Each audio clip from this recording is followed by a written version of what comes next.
A group of architects, engineers, and scientists gather secretly to save humanity. The world is ending, and the only way to ensure the future of humanity is to build an underground city powered by a generator. One of the scientists places a paper document and a clear transparent card inside a metal box. Then, the others set the box to 200 years, which they claim is long enough for the remaining humans to live underground.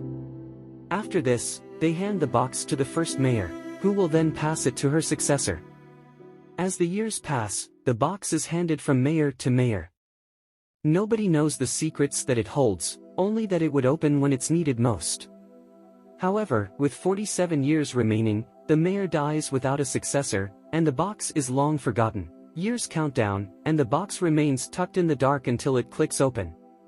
In the underground city of Ember, Doon Harrow prepares for his assignment day. Before he leaves, his father, Loris, enters the room to congratulate him. However, the power suddenly goes out, and Doon worries that Ember's generator will soon fail. This is why it has been his life's goal to work on it. Elsewhere, Lina Mayfleet rushes to attend the same ceremony. Although she's late, she manages to sneak into the class to recite the Oath of Loyalty. Afterward, Mayor Cole tasks the graduates with picking a piece of paper from a bag. Whatever paper they pick will determine their jobs for the rest of their lives. When it's her turn, Lina picks a piece of paper and gets assigned as a pipework laborer, which doesn't appeal to her. Meanwhile, Doon gets assigned as a messenger, which greatly disappoints him. After the ceremony, Doon pleads with Lina to switch jobs with him, refusing to be a messenger. This delights Lina, and she accepts his offer. Later, Lina goes home to announce the good news to her grandmother and little sister, Poppy. Meanwhile, Doon receives a peculiar device that Loris made him as a gift. However, he wants Doon to figure out what the device does. He reminds Doon to pay attention to everything he sees in his job and to make use of the things he discovers. As he explains this, he uses his inventions to get his point across. However, Doon is barely amused and leaves the house to get some fresh air. Outside, he finds a large bug and pets it. Meanwhile, Lina puts her little sister to bed.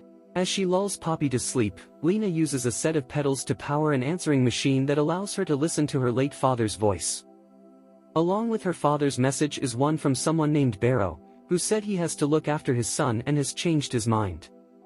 After Poppy falls asleep, Lina draws a picture with a blue sky, yearning for the world beyond Ember. The following day, Lina enthusiastically reports to her job. There, she receives a red coat, which is the messenger's uniform. She also impresses the boss by reciting the rules for the job. Meanwhile, Doon attends his first day on the job, where Sol gives him his equipment, reminding the young man to carve his name on his helmet. He claims that it's the only way to identify him in case he dies on the job. As he carves his name, Doon mentions that he believes he can fix the generator, so he asks Sol when he can see it. To his surprise, however, Sol has fallen asleep. Elsewhere, Lina delivers a message to a family friend named Clary, who works at the greenhouse. Suddenly, they hear a scream from outside, so they check and witness a man getting arrested for trying to flee Ember. As the guards take him away, the man hysterically speaks about a monster that grabbed him by the river.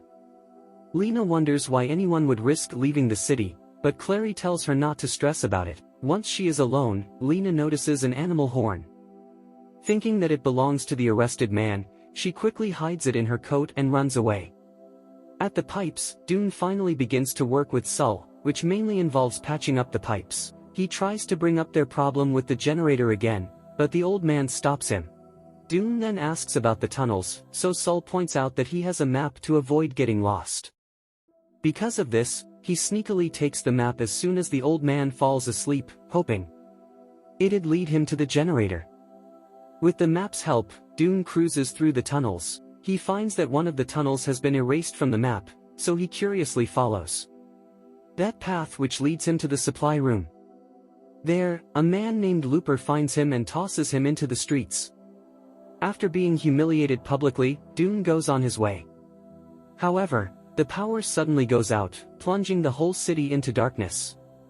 Meanwhile, Lina happens to be on the same street as Doon, and they find safety in each other's presence.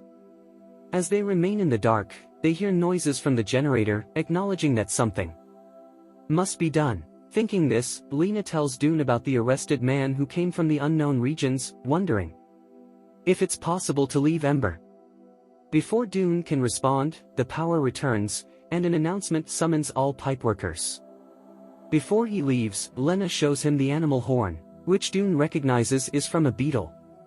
Doon asks to keep it, and Lina agrees. Suddenly a woman asks Lina to send a message to everyone. As Lina makes her way to her house, she announces on the streets that the power outage lasted for 7 minutes, which is twice longer than they've ever had. Meanwhile, Doon heads to the generator and finds it on fire.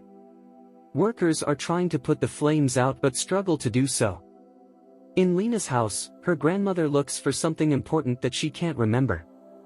However, Lina is more focused on ensuring everyone's safety, so she quickly looks for Poppy. She finds her in the closet with a metal box, so Lina takes the little girl out, carrying the box with her.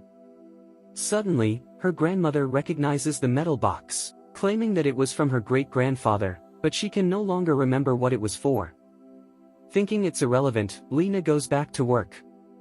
Later on, Looper hires Lina to tell the mayor that his ship is in.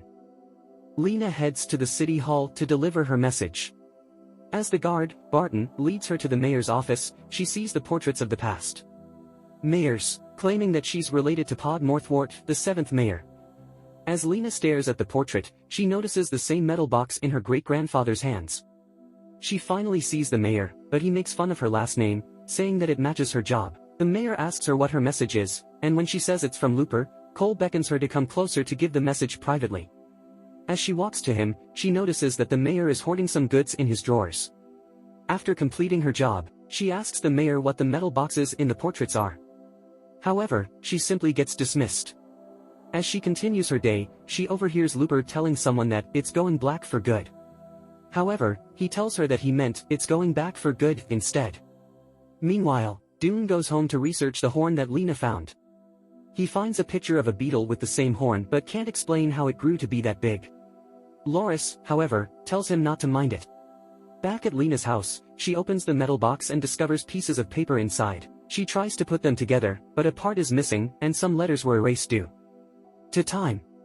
She also finds the transparent card in the box's compartment. Lina shows the card to her friend, Lizzie, who's too busy with customers at the store as they're running out of supplies. When she comes home later, Lina discovers that her grandmother's health is deteriorating.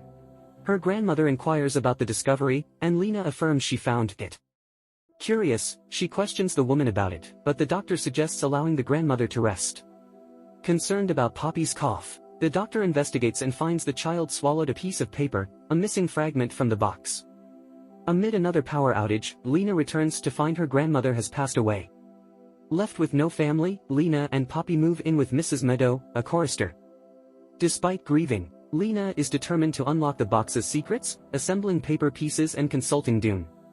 Discovering a history book with similar printing, Doon breaks into their old school.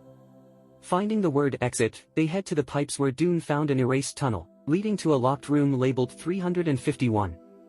As they attempt to open it, two men appear, dropping food cans upon encountering a giant rat with a tentacle mouth. In a near-death encounter, Doon rescues Lina. While resting, Lina notices her last name carved into Doon's helmet. Doon claims that the former owner drowned, but Lina knows that there's not enough water in the pipes that could have possibly killed her father. She later visits Clary to tell her this, and the woman tells her the truth about her father's death. Clary takes her to a secret room, where she tells Lina that her father believed there was a way out of Ember. He dug a tunnel to escape, but it flooded, and he drowned. Hearing this, Lina decides to hand the box to the mayor and let him handle things instead. The next day, the mayor announces that he'll create a group that will investigate the blackouts. Although Lina is in the crowd, she decides not to trust Cole for now. After that, Lina sees Lizzie in the streets and discovers that she's carrying food that hasn't been available in years. Lizzie claims that it's from her boyfriend who works in the storerooms. However, it turns out that her boyfriend is Looper. Because of this, Lina runs to Doon and tells him that Looper was one of the men they saw at the pipes, and he might be linked to the mayor and room 351. This urges them to break into the said room, and upon entering, they find it full of goods while the mayor is there, asleep after binge eating. After their shocking discovery, they both head to Lina's house, discussing how Cole found his own solution to the blackouts. As Lina puts Poppy to sleep, she asks Doon to run the pedals to the answering machine. However, he recognizes Barrow's voice from the recordings and quickly leaves. Doon heads home and confronts Loris, accusing him of trying to flee Ember with the Mayfleets. Loris doesn't deny this, but he claims that they were wrong. However, Doon remains determined to find a way out and tells his father that there's an exit in the pipes. To prove it, he reveals that they found the builder's instructions, so Loris demands to see them. The next day, the city gets ready for the great day of the singing event. At the same time, Lina reports the mayor's secrets to Barton, hoping that he can help. However, this leads him to take her forcefully to the mayor's office. There, Cole denies all the allegations while Lina notices him pocketing another transparent card. He sees the metal box in Lina's hands and demands to have it, insisting that it belongs to the city mayor. Suddenly, a blackout occurs, allowing Lina to grab the mayor's card before bursting out the window. Because of this, guards are sent to arrest Lina and Doon. At their house, Loris stalls the guards while hinting for his son to run with the device he gave him. As Doon escapes, Lina runs to Clary's greenhouse and hides in the secret room. Soon, the guards storm the greenhouse but don't find Lina. Noticing Doon climbing down from the ceiling, Clary distracts Barton, who threatens to arrest her. As the adults talk, Lina finds Doon and takes him into the secret room. There, Doon discovers a vehicle, recognizing that his father made it. Lina gets confused, but Doon explains that Barrow is his father's nickname, proving that their fathers once tried to escape Ember together. Doon urges Lina to escape the greenhouse using the vehicle, so, after some intense pedaling, they arrive at a dump site. There, Lina hands Cole's transparent card to Doon. He combines it with the card from the box, turning it into a key where they see the logo from the generator. Before going to the generator, Lina remembers Poppy, refusing to leave without her. They immediately head to the city square to take Poppy. Afterward, they immediately go to the pipes control room, where Sol sleeps. They try to ask him how to open the door to the generator, but he doesn't know. Just then, Lina notices the floor and realizes that the map on the document is drawn on it. Comparing the place to the map, she points out that there's something behind the lockers, so Doon immediately tries to find it. As he pulls one of the lockers, he discovers a narrow hall filled with more lockers inside. Noticing the sign behind the fallen locker, they realize that they are actually boats. Lina confirms this upon reading the document, which also mentions rotating something clockwise to release the mechanism. Following this, they turn a nearby lever, which triggers a mechanism that carries the boat into a conveyor belt, leading it into the water. However, the water level is too low, and the boat gets crushed by the water wheel.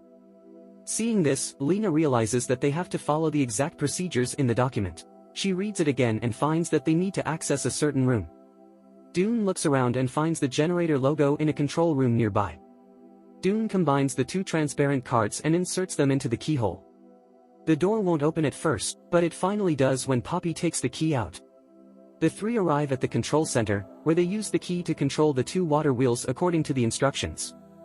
However, the sudden pressure makes the wheels go haywire, alerting Sol. He immediately tries to fix it despite the danger. Seeing this, Doon climbs down to help him and hands Sol his father's device, which turns out to be a tool for Sol to crank up the gears in the water wheels. After some tinkering, they finally get the wheels running. Meanwhile, the town square gets flooded, and the mayor immediately backs away in fear. Back at the wheels, Doon pleads with Sol to escape with them. However, someone needs to keep the wheels open, so Sol urges him to go without him. With no other choice, Doon, Lina, and Poppy hop on another boat. The water level is still low, but Sol cranks up the lever, releasing a tidal wave that carries the boat over the wheel. Elsewhere, the mayor heads to room 351 and finds Looper heading there too. However, Cole decides not to share his stash anymore, so he pushes Looper away. The man tries to stop him, but the mayor manages to enter the room and lock himself inside. Upon opening the lights in the room, however, the giant rat welcomes him with its horrifying mouth. Meanwhile, Doon, Lina, and Poppy are swiftly carried through a series of tunnels. The intense waters soon carry them to a calm lake, which then leads to the docks. Before the stairs, Doon finds a box that contains some candles, so he lights them up. The group then climb the stairs until they reach a room.